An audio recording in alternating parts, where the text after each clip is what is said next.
Jason E. Smith, welcome to Shrink Wrap Radio. Thanks very much, Dave. I'm thrilled to be here.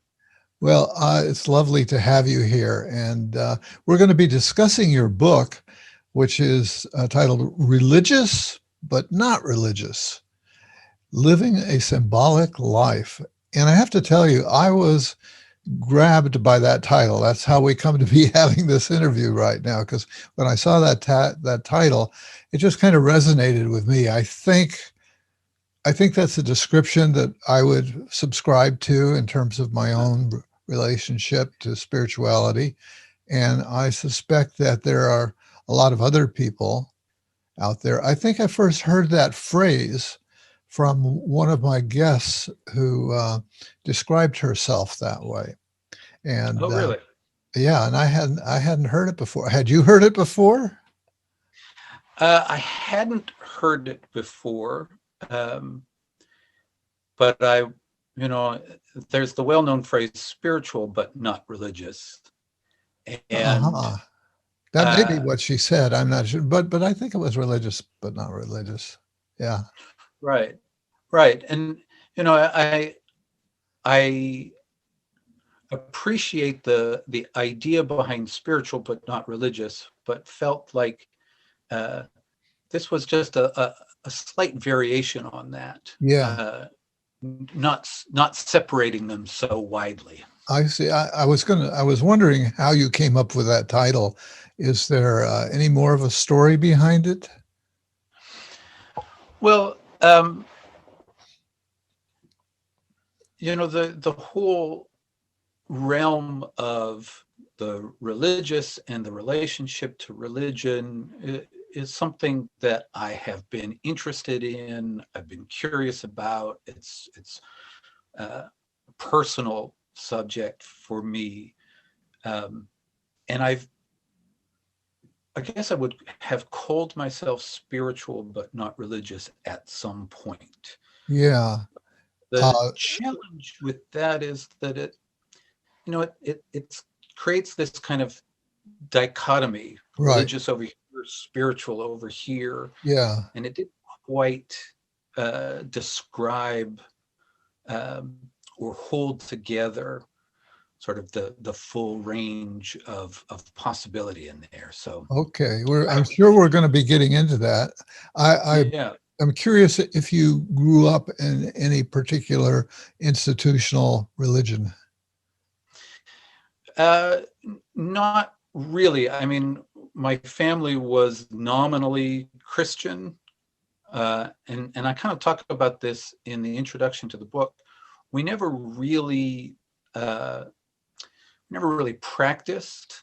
It wasn't something that my family was involved in, except for, say, the occasional Christmas Eve service. That was Yeah. pretty much it.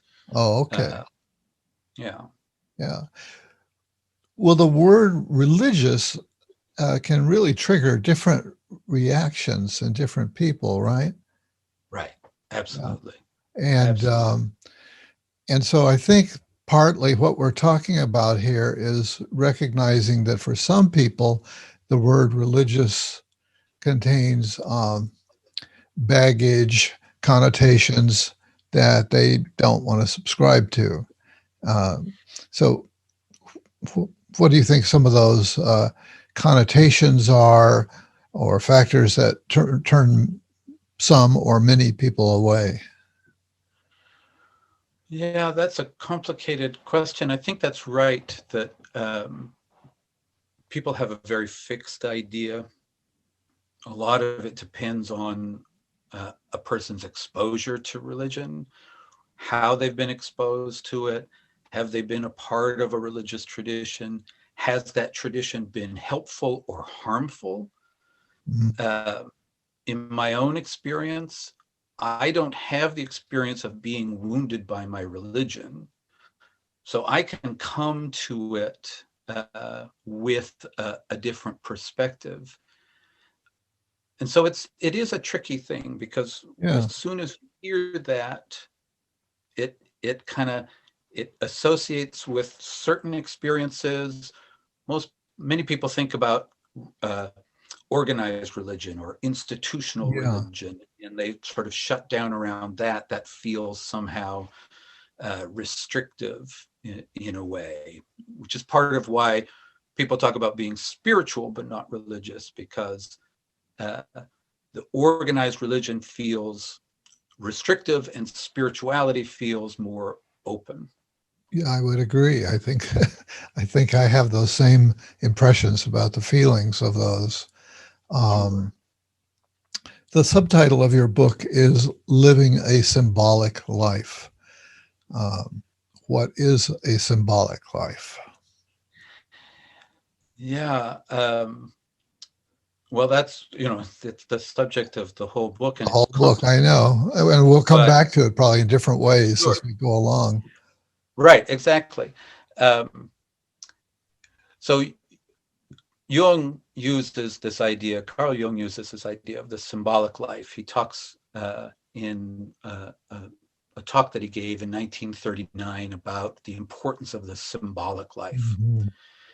And essentially, the symbolic life is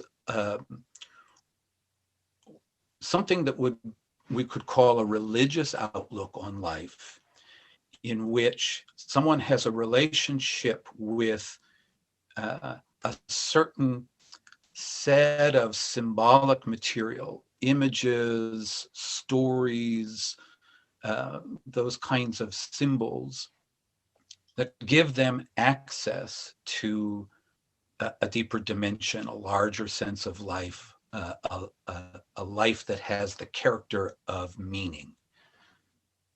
Yeah, as a matter of fact, I was going to ask you, how does it relate to our hunger for meaning? Right, Yeah, right, and that's essentially it.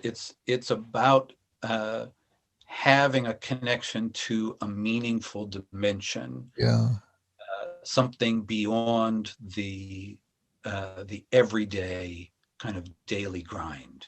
yeah.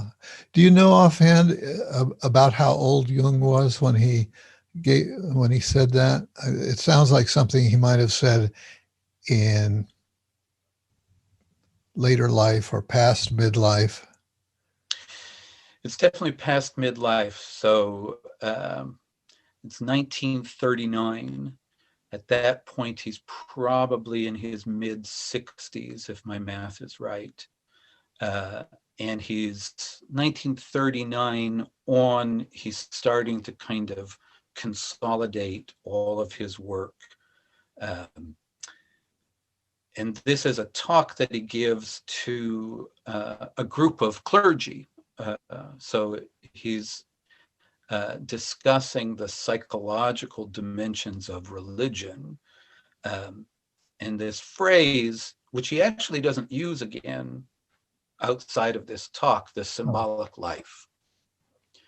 that's Uh, kind of surprising in a way because it so well encapsulates uh, what his life is about. well, that's right. That's right. He talks about symbols, and it's actually the title that's given to one of the volumes of his collected works. Okay. But when you look through the index, you can't find any other use of this term except in this one talk. Yeah. But clearly, it's got some resonance because, as you said, it so encapsulates Right. his work in many Yeah. ways. Yeah, one of the things that beginners encounter is it can seem that he's kind of all over the place. And eventually he writes this book towards the end of his life called Man and His Symbols. He brings in some collaborators in some of the chapters, but the main body of it is a chapter that he writes. And as I understand it, he was kind of pressured to do it by various people in his circle saying, look, there needs to be some kind of a summary entry point for people to understand your work. And I certainly found it to be that for myself. Yeah, Man and His Symbols, and in his essay on that is a great Yeah. intro. And that's right. Uh, there's some pressure to do something more accessible, And I think he talks about having a dream that lets him know that that's the right thing for him to do, that Uh-huh. to write this more popular Yeah. piece, Yeah. accessible piece, and not just his very dense scientific work. Yeah. And hopefully we might be inspiring some people in our audience to get that book if they haven't had a chance to be exposed to it. And they should definitely find the hardbound copy, which is more like a coffee table book with just wonderful illustrations that Right. brings his whole approach to life, I think. Right, right. Yeah. That's a wonderful book, and you're right. The images are crucial to the whole Yeah. experience. Yeah. Um, so one of the things that you talk about is the role of ritual in the symbolic life. So take us there. Okay. Um, well, so ritual, the way I describe it in the book is what I call the embodied symbolic. Yeah. Uh, and the idea really in connection with that is that if we don't have something beyond just our concepts and our ideas, if Yeah. symbols are just something we think about, but we don't somehow embody them, we don't connect to them. And that's a crucial piece of the symbolic life, is that it's a participation in the energy related to the symbol. It's Hmm. not just thinking, it's not just a concept, but Jung talks about the importance of experience, and Yeah. one needs to experience it. Yeah. And we don't have rituals in our world. We've lost that kind of place of collective rituals. They still show up in sort of vestiges, the wedding ritual, Uh-huh. baptisms, those kinds of things. But the whole idea of ritual is that there is something in us that wants to and needs to kind of make things special, make certain things stand out separate and apart from the everyday. Yeah. So you have a birthday, if uh, you know uh, nothing special happens, it's kind of flat, but we ritualize it with the giving of gifts and singing happy birthday and having a party. It makes it special, and it connects us to the meaning of the day. And Joseph Campbell talks about ritual and the importance of ritual, and he says, he just gives a very simple definition. He says, it concentrates the mind on the meaning of what you're doing. Hmm. So you become aware and conscious of what you're doing.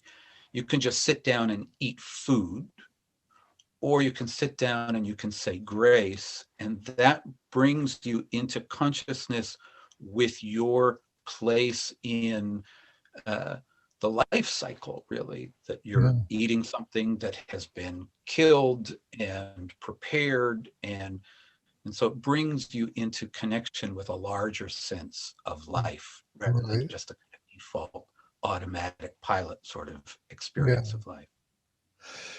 I think many people have experienced the loss and the hunger uh, for ritual and have, in various contexts, tried to create their own.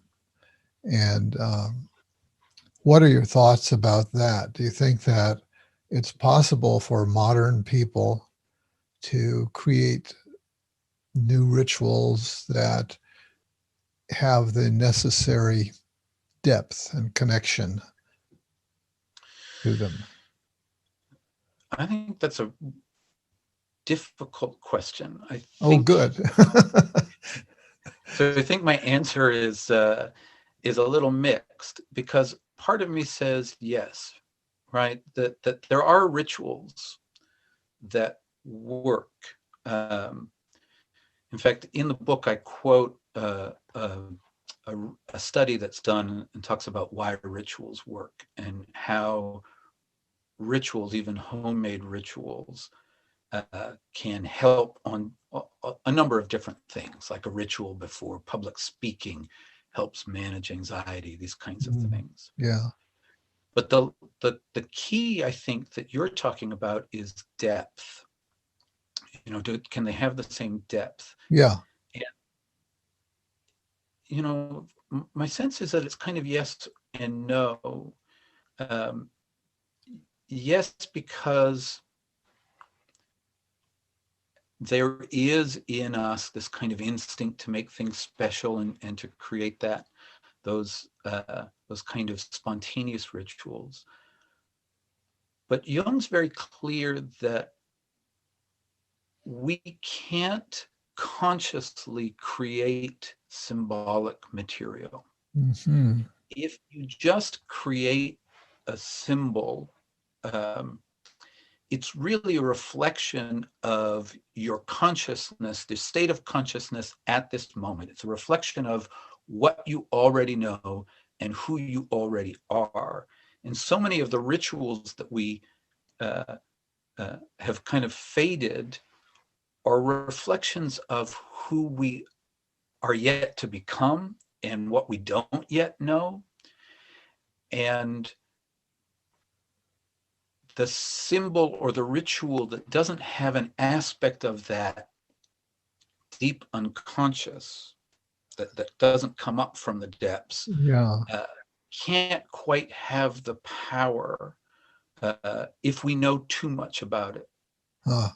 Also, I think the past would be important, that that there's something to that dimension of feeling connected to all the people who came before you and the eons of, going back. That helps Absolutely. give that sense of depth, that you're participating in something ancient. Oh, that absolutely, without question, Yeah. the connection to the past. There's a congregational minister named Lillian Daniel, and she talks about sort of half jokingly, she says, "You can't make this stuff up." And what she means is that the traditions, and not just the Christian tradition, but all of these traditions are rooted in, millennia of knowledge and experience and wisdom, and Mm-hmm. that they house these stores of human wisdom that in the short time that we're alive, the 75 to 80 to 100 years that we're alive,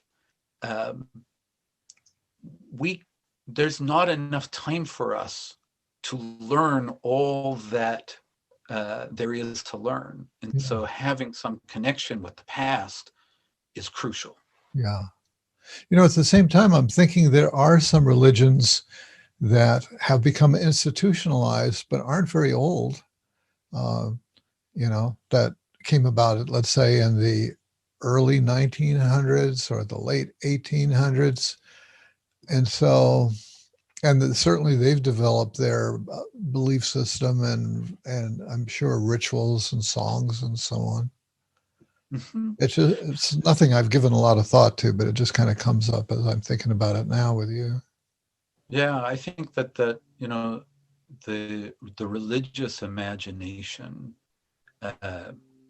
is prodigious, and it's not going to end. Uh-huh. People have been reflecting on these questions, have been creating and imagining and developing their relationship. And that's what a religion is, right? It's a human response to the transcendent.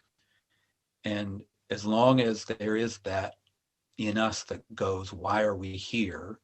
That kind of imagination, I think, will always be Yeah. producing new forms.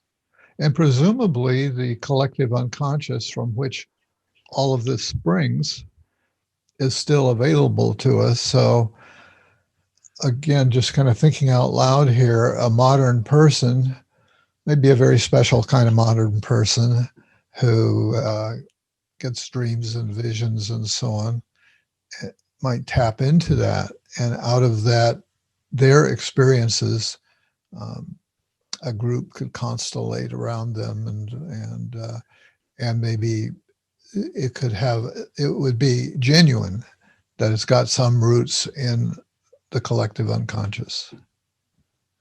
So I don't Well, know who would be the arbiter of that to say if it's right, true or not.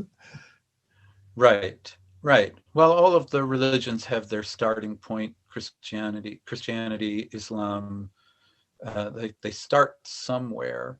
Um, it's probably impossible at in the moment to know whether anything that's emerging has lasting value. Uh-huh. The ultimate test is the test of time around that. But I think you're right about the relationship to the collective unconscious. Jung felt that certainly artists, writers, and poets, and those people who had some connection to those depths continued to kind of dream the myth onward, and they were very important in terms of keeping us connected to those depths of our Mm-hmm. own psyche and our own being. Yeah. What about the dimension of rationality versus irrationality? Does that come in here somewhere? Absolutely, it does. One of Jung's definitions of religion is it is a submission to and dependence on the irrational facts of experience. Mm-hmm. And what he means by irrational is non-rational, right? Those aspects of experience that can't be uh, ultimately conceived or thought about. And that's why you need for him a symbol. The symbol, he says, is the best possible expression for something that can't be expressed in any other way. Yeah. So you can't conceptualize it, you can't quite know what it is, and you need the symbol to be in relationship with this experience. And that's the non-rational. And and one of the distinctions I try to make in the book is that the realm of kind of scientific consciousness is working in the realm of the rational. It's Yeah. working in looking at how one thing is different from another. Right. It separates, it analyzes, and it's approaching things from that perspective. Yeah. The other side, the religious dimension, is looking at how things are, uh, they correspond with each other, how one thing is like another, not how one thing is different. And it's Metaphorical. metaphorical, um, right? That it's a metaphor, but also that before there are distinctions between things, before there is a separate consciousness looking out at something, the religious attitude in some way is a remembrance that we are also an aspect of life. Our consciousness is life reflecting on life. Yeah. And we're not separate from what we look at. We're actually a part of the whole phenomenon. Right. And so those two dimensions are both really important. To be able to step back and look at things is essential, but to be able to have some form of participation in life is crucial. Uh-huh. Yeah. Well put. And so another term that comes into your book and is key to the Jungian perspective is the idea of numinosity. Maybe you can talk about that a bit. That that idea always resonates for me somehow, Yeah, of things being numinous. yeah. The numinous, that's a term that is very important for Jung. Um, and he borrows it in a sense from Rudolf Otto, who's a theologian who his whole work is around this experience of the numinous in religion. And the numinous is this sense of something, an agency outside of the self that impacts the individual, that affects us. It doesn't come from within us, but it sort of overpowers us. Another word for that that some use is the ineffable.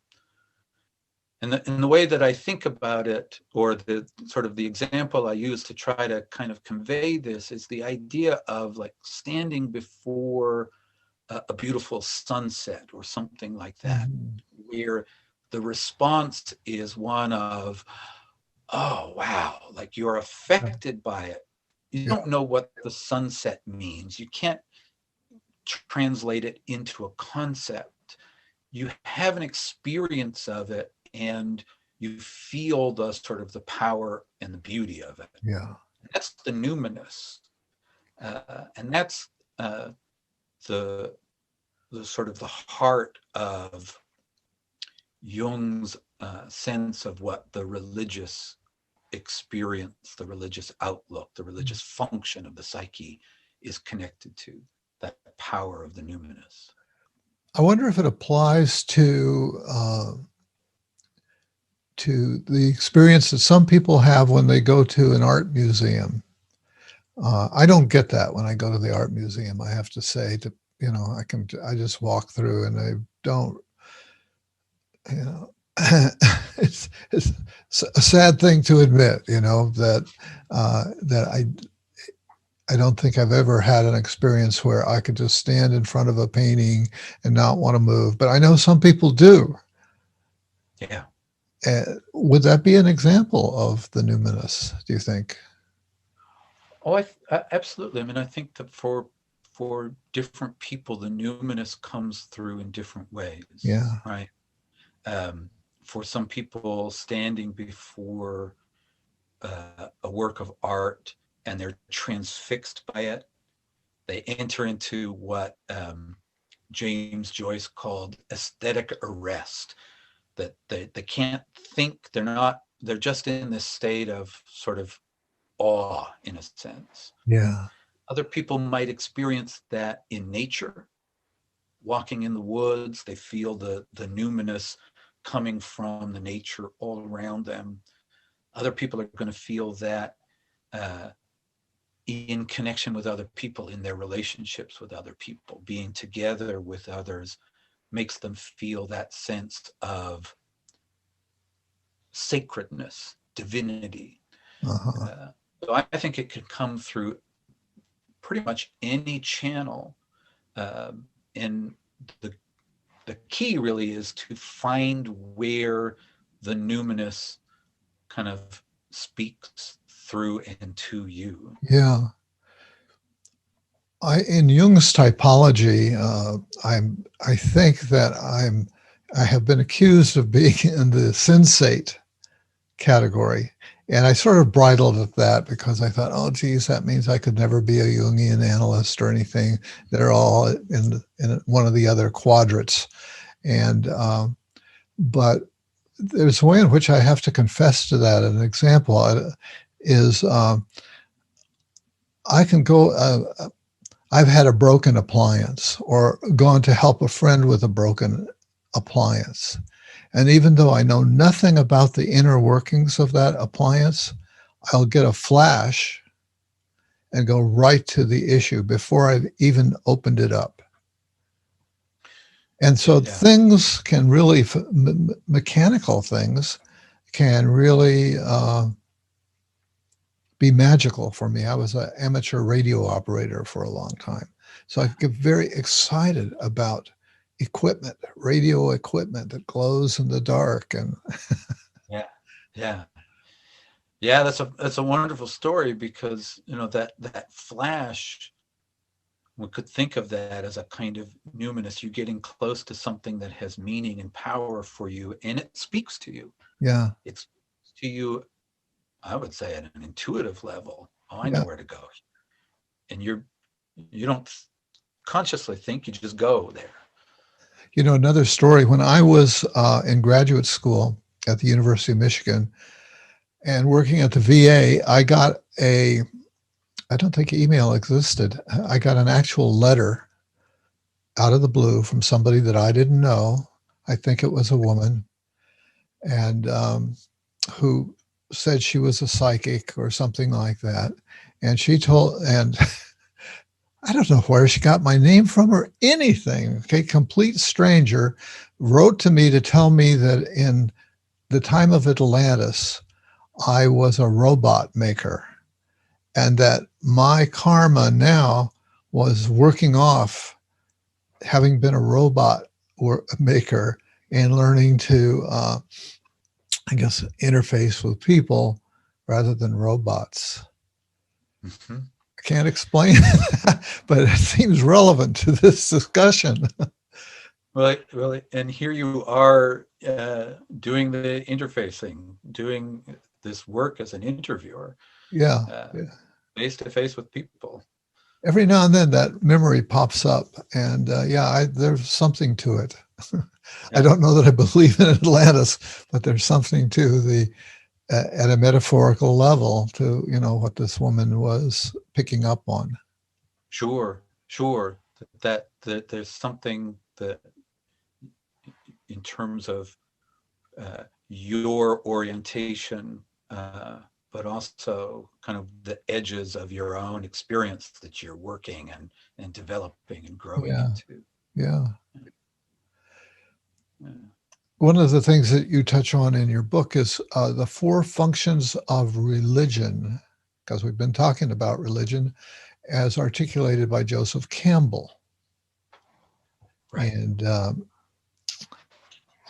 you list them as mystical, cosmological, sociological, and pedagogical. Um, Right. yeah, you want to say anything about that? Sure. So Joseph Campbell, he talks about them as the four functions of mythology. Oh, okay. I have uh, expanded that to and talk about them as the four functions of religion. And I use that license because for Joseph Campbell, when he talks about mythology, one of his definitions is mythology is other people's religion. He's Yeah, talking about the same dimension of experience. yeah, Um, yeah, those four functions are the dimensions of human experience that religion helps us connect with, yeah, and um, they build up from the very specific to the kind of more general and open. So the pedagogical or the psychological, that's our own experience, right? And Joseph Campbell talks about uh, the purpose of the religion or the myth is to initiate the individual into the order of their own psyche, how uh, their own growth manifests, and what it means to be a human being. So that's the first. The sociological is how religion connects us with our group and with the culture that we live in. mhm, Uh, and this really is a place where there's a lot of disruption in this realm, because we live in a world where there isn't one coherent kind of social group. We live in this global world. There are uh, uh, all of these different religions of which we're now aware. We don't live in a world where there's just, our group, our small group, and we have all the same religion. right. We And live next door the where other people people are on the other side of the mountain, but now there's no other side of the mountain. absolutely Mhm. right. They're right next door. People marry people from other religions, and so this is a place where I think there are challenges and areas of growth. How are we going to uh, come to terms with the diversity of human experience and the diversity of religious expression, and the diversity of ways of responding to the transcendent. And that's, I think, one of the main issues and concerns that we live in. Yeah, yeah. People are in the streets over that, in a sense. Absolutely. Yeah, Absolutely. it's all coming to a boil. Yeah, absolutely. Yeah, Absolutely. And that, I mean, even that, what you just said, that's part of why I think this material is so important, because the religious dimension is not just an abstract kind of sense of like, does God exist or not exist? Is this religion real or not real? Those aren't particularly interesting. They're the places that we fight with each other. But they're about how we live in the world. The cosmological dimension, that's another dimension. What kind of universe do we live in? Is it a friendly universe? Is it a random universe? How are we related to the cosmos? How are we related to each other? How are we related to ourselves? And how are we related to the transcendent dimension? Those are the four areas, and they make a difference with how we interact with other people, yeah, how we treat the planet, how we treat our neighbor. These are very practical dimensions that come out of this kind of experience. yeah, yeah. So it's definitely taking us out of the abstract and putting it right in our face. And Absolutely. we have to figure out how we're going to deal with that. And you're suggesting we can get some guidance in that process through the symbolic life. That's right. I mean, Jung makes the statement towards the end of his life, Memories, Dreams, Reflections, in that autobiographical book of his. He says, the decisive question is, for human beings, are we related to something infinite or not? And it's only if we're related to the infinite that we know how to put into proper perspective all the other aspects of our lives. We have to have this horizon, the sense of what are our ultimate values, so we don't get lost in what he calls sort of the trivialities of every day. We don't get caught up in thinking this is more valuable or this is more valuable. We have to have a sense of the ultimate values so that we can be in alignment with that and hopefully become in alignment with each other in a Yeah, different way. yeah, yeah. Well put. Um, I think you speak of the loss of wisdom in our culture. Uh, Yeah. We live, we live in a time with a lot of information. We live in a time with a lot of data and yeah, information and knowledge. We have a lot of knowledge. Um, and there are so many things that are uh, valuable about the information that we have, the knowledge that we have, but there's also uh, no sort of, we've lost a sense of how to relate to it. Uh, who are we? What kind of people are we that relate to this yeah, information? And wisdom is different than information. Wisdom is not about how much you know. It's not about being a very smart person. It's not about, um, uh, knowing a lot of things. Wisdom really is about the kind of relationship that a person has with life, and uh, an openness. And the wisest people are people like, you know, Socrates, who said he didn't know anything, you know, and in the Tao Te Ching, Lao Tzu, who's the sort of the legendary author of the Tao Te Ching, talks about um, you know, to know others is knowledge, but to know oneself is wisdom.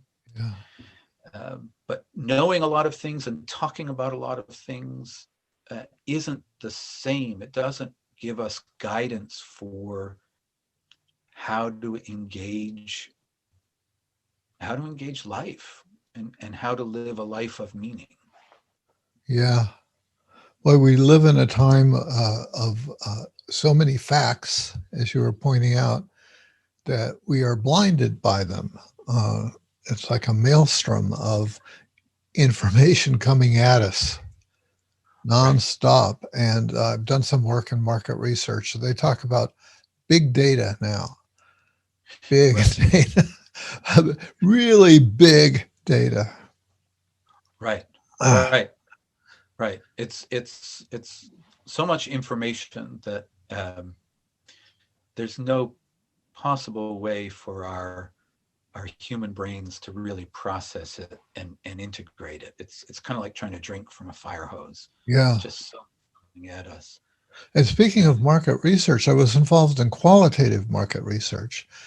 And I think a lot of what it comes down to is that, yes, there's this blizzard of information out there. And what the really skilled market research people do is they kind of make up a story that they can sell to their corporate masters, if you will.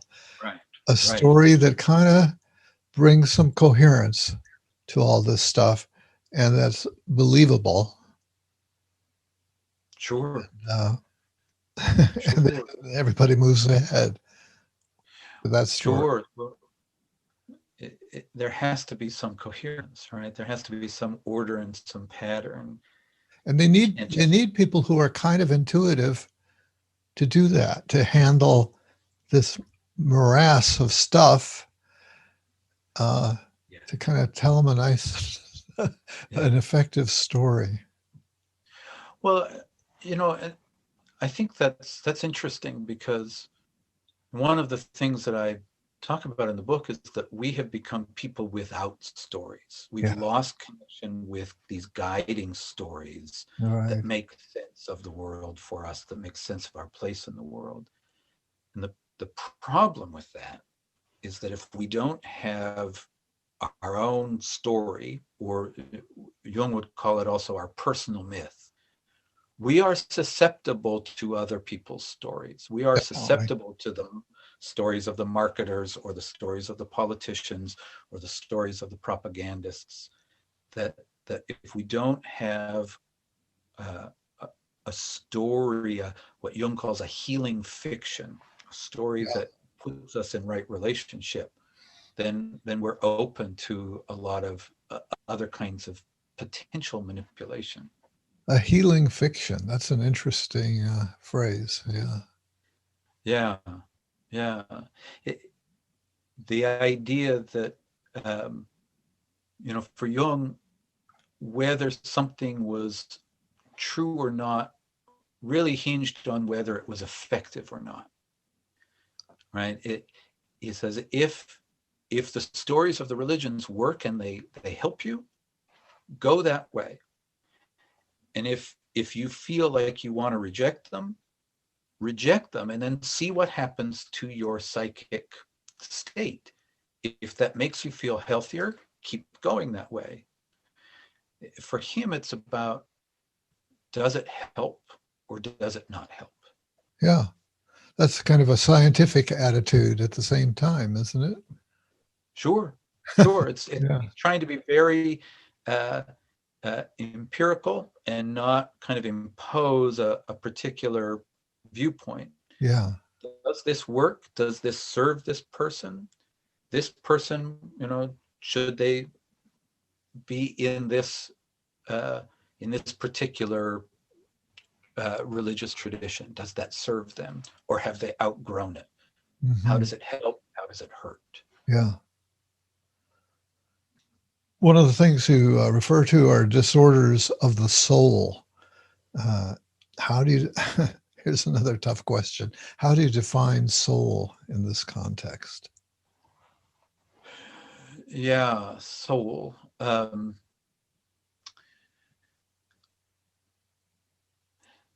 Soul is one of those words that, again, when you hear it, you either know exactly what it means, you have an idea Yeah. already fixed, or you have no idea what it means. It's sort of broad and out there. Um, Soul, I think, for Jung, from a Jungian perspective, soul is that which gives a sense of life and aliveness to experience, to feel like you are alive and participating in life. Oh, It animates us, and that's why he'll talk about the idea of the anima. The anima animates. The soul is an animating principle. It engages us. If we don't have that sense of the meaningfulness of something, if we don't have a sense of the investment in life, there's a flatness, almost a depression that goes with that. So soul is an animating principle. And the disorders of the soul are those that break down that relationship with one's being in the world, one's being in life, that challenge that. And to work with that, the religions, he says, are therapies for the disorders of the soul. They're about kind of reviving that sense of being engaged and alive and present in one's life. yeah, that's interesting. That's a different kind of definition, I think, than I've heard before. So that's a good one. Uh, so I guess we come back to the question that we started with, which was how does one cultivate a symbolic life? And you've got a whole chapter really on techniques and processes that move one in that direction. Yeah. Yeah. Um, in terms of the cultivation, I focus mostly on uh, a kind of attitude, I think, that's important. There are a lot of techniques, and it depends on where a person's preference is.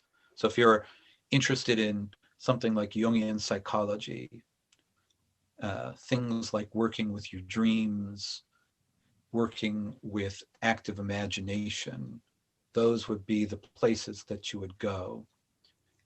The great thing about working with dreams is that you begin to work with this experience of material images, symbolic images that connect you to something outside of your own willing and directed thinking. Yeah, And so you yeah, come into a relationship with that. If you go in another direction, if you go through the religious traditions, you might go through something like meditation or prayer or participating in the rituals of a particular um, uh, religious tradition. But the the work of cultivation really has to do with how we uh, how we see the material that we're working with and how we understand the material that we're working with and the kind of consciousness that we bring. And if we come with a sense that uh, I'm not going to believe that dreams mean anything, or I'm not going to believe that this has any value until somebody proves it to me, then that dimension's not going to function. It's not going to open for you. uh-huh. You actually have to make the experiment. You have to step into it Yeah. and behave towards the material, whether it's the image and a symbol from a religious tradition or the image and a symbol from a dream. You have to behave toward it as if it were real. And in doing that, you start to experience the value in it. Yeah, you And use the that's term experiential consciousness, and I guess that's what you're talking about now. I wasn't quite sure what, I hadn't heard those two words put together in that way previously. right. Right. Experiential consciousness. Experiential consciousness is about coming in with that sense of uh, participating in something, experiencing it in order to know it. And this is actually the way we learn. We don't It's true. learn through conceptual methods first. The concepts and the rational come after we've encountered something. Um, and and you have to experience it. And Jung says this about his work. He says, everything about my psychology, no matter how abstract it is the result of experience, the result of engaging in something. And the way that I think it's helpful to think about it is we need to come to the images of our psychological work, like dreams, or the symbolic images of a religion, as if we were engaging with another person. We want to get to know the other person. We don't demand that they prove that they exist before we start to have a conversation with them. Uh, They're there, and so we start to have a sense of, well, how do I feel about this person? What's my response to this person? How does it feel to be with this person? What's it like here? Do they know something that I don't know? It's that level of engagement. It's a relationship as opposed to trying to master some piece of information. Um, as we sort of begin to close down, who is your ideal reader for this book? Who were you kind of picturing as you were going through this labor? That's such a great question. You know, the reader that I imagine is somebody who, you know, that sense of the meaningfulness of life, that the people who are looking to live that meaningful life.